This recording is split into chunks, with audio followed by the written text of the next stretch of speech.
Assalamualaikum warahmatullahi wabarakatuh. Perkenalkan, nama saya Tini Nurhaini. Saya adalah mahasiswa PPG Part 2 Mata Pelajaran Sejarah Kebudayaan Islam UIN Fatmawati Soekarno Bengkulu.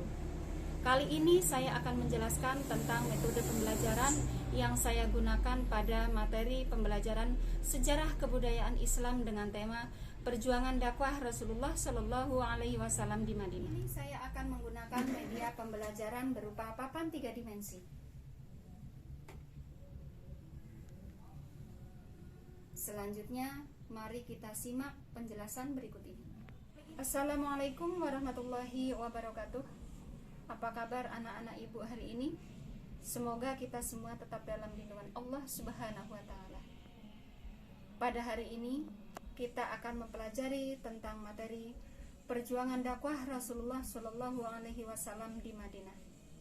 Dan pada pembelajaran hari ini, ibu akan menggunakan media pembelajaran berupa papan 3 dimensi. Perjuangan dakwah Rasulullah Shallallahu Alaihi Wasallam di Madinah mencakup tentang materi kondisi kebudayaan masyarakat Madinah sebelum Islam serta dakwah Rasulullah Shallallahu Alaihi Wasallam di Madinah. Kondisi kebudayaan masyarakat Madinah sebelum Islam meliputi beberapa hal. Yang pertama berkaitan dengan kepercayaan masyarakat Madinah sebelum Islam, kemudian kondisi sosial masyarakat Madinah sebelum Islam, kondisi ekonomi masyarakat Madinah sebelum Islam, serta kondisi politik masyarakat Madinah sebelum Islam. Kepercayaan masyarakat Madinah sebelum Islam. Masyarakat Madinah memiliki kepercayaan dan agama yang dianut, yaitu agama Yahudi, Nasrani, dan Pagan. Sebagian kecil dari penduduk Madinah tidak memeluk agama. Mereka mengikuti keyakinan orang Quraisy dari Mekah, yaitu keyakinan dengan agama paganisme atau keyakinan menyembah berhala.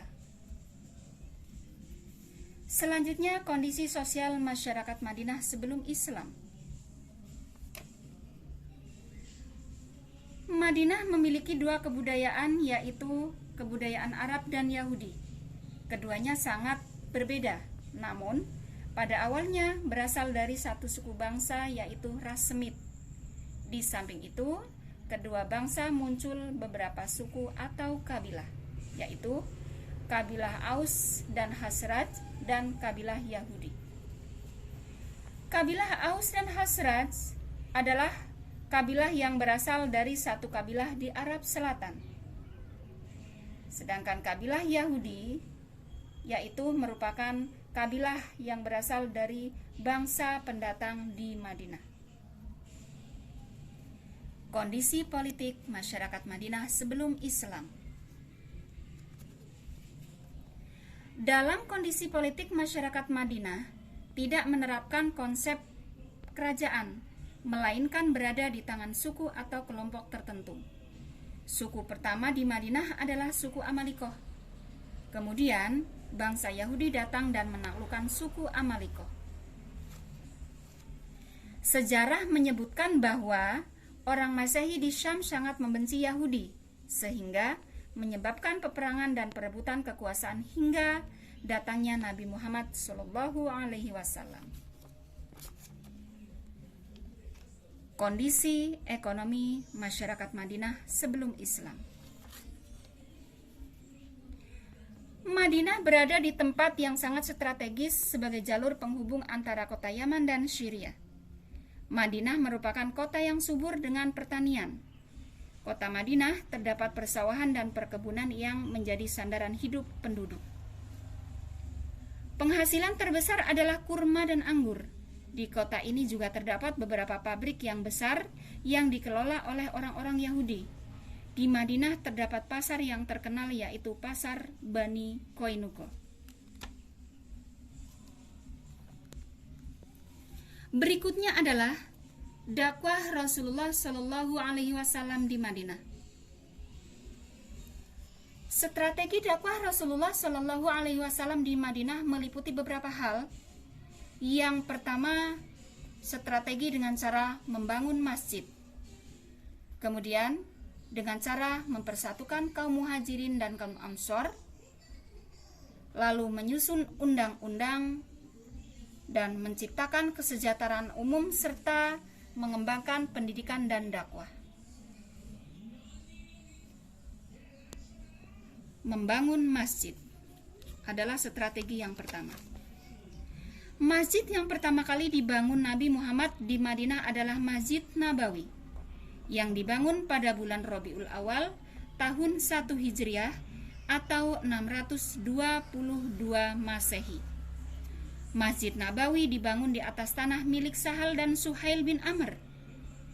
Masjid ini digunakan sebagai pusat kegiatan ibadah, pendidikan, dan musyawarah.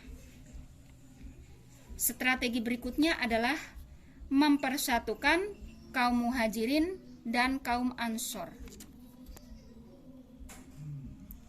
Nabi Muhammad SAW senantiasa menganjurkan persaudaraan, melarang semangat kesukuan, mempersaudarakan kedua sahabat atas dasar satu agama, yakni kaum muhajirin dengan kaum ansor.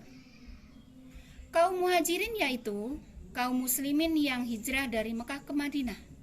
Sedangkan kaum ansor yaitu kaum muslimin Madinah yang menjadi penolong kaum muhajirin dan kaum yang menerima hijrah kaum muhajirin dari Mekah ke Madinah. Strategi berikutnya adalah menyusun undang-undang atau yang dikenal dengan Piagam Madinah. Piagam Madinah memuat ketetapan mengenai hak dan kewajiban bagi kaum muslimin dan non-muslim, memberikan landasan bagi perkembangan Islam dan kekuatan politik. Dan Piagam Madinah terdiri dari 47 butir.